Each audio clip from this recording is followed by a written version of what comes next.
Hello mga mare, welcome to my mini vlog.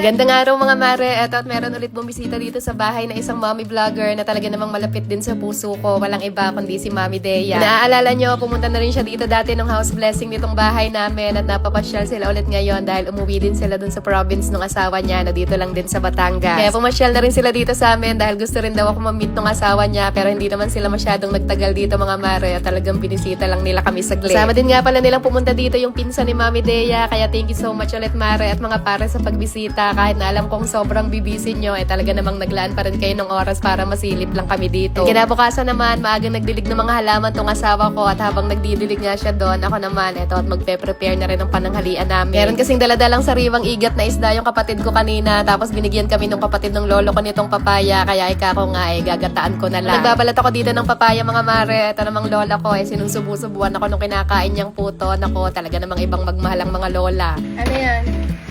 Ha? Biskuit. Biskuit ka na. Biskuit? Ano yan?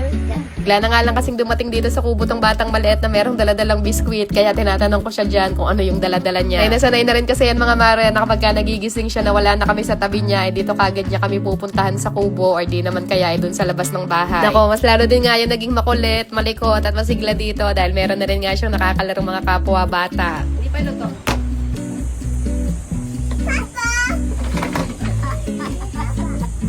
Nakain ko pa eh. Si mama, pahingi si mama.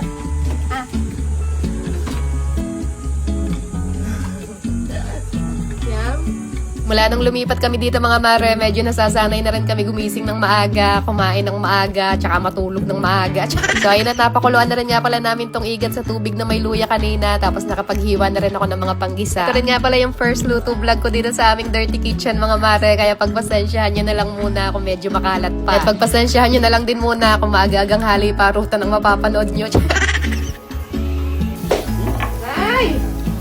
O, diba, lambingan tawaway real quick ang mga buwang. At mabalik na nga tayo dito sa niluluto ko. Naigisa ko na dyan yung luya, bawang at sibuyas. Then, nilagay ko na rin tong pinakuluan nating igat kanina. Kaya ba mga mare, anong tawag nyo sa isda na to sa inyo? Tatanong luto yung ginagawa nyo dito. Dito kasi sa amin, yung madalas na luto sa ganitong isda ko, hindi piniprito, ginagataan. Kaya natinimplahan ko lang din pala yan ng asin at paminta. Hinalo-halo ko ng bahagya. Then, inilagay ko na rin tong 3 pack ng koko mamagata. Sarap nga sana to mga mare kung yung natural na nyug yung ilalagay. Pero medyo malayo pa kasi yung bilihan. Takpan ko lang din muna yan at nung kumukulo na, saka ko naman nilagay itong mga hiniwa kong papaya kanina. Then tatakpan ko lang ulit yan hanggang sa maluto naman yung papaya. Then hinimay lang din muna namin itong lola ko itong mga hiningi naming malunggay sa kapitbahay kanina. O diba, pag dito talaga sa probinsya, makakalibre ka na dito ng ilang pangsahog.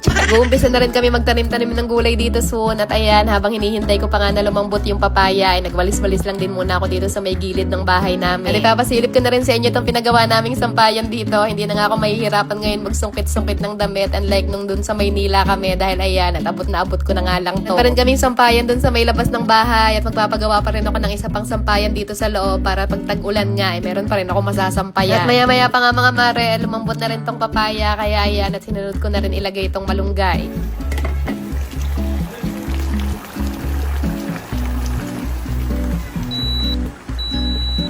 Pagkaluto ng ulam, diretso na rin ako kagad naghain at dito na lang namin naisipan kumain sa kubo ngayon dahil medyo maaliwalas nga yung hangin ngayon dito. Hotdog! Wala hotdog na yung gulay.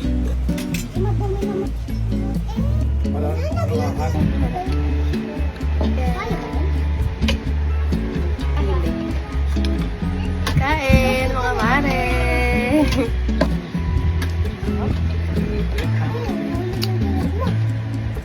Anong oras nyo napanood mga mare? Nako, wag nyo lang talaga ito mapapanood ng alanganing oras at talaga namang automatic mapapasando kayo ng bahaw na kanin.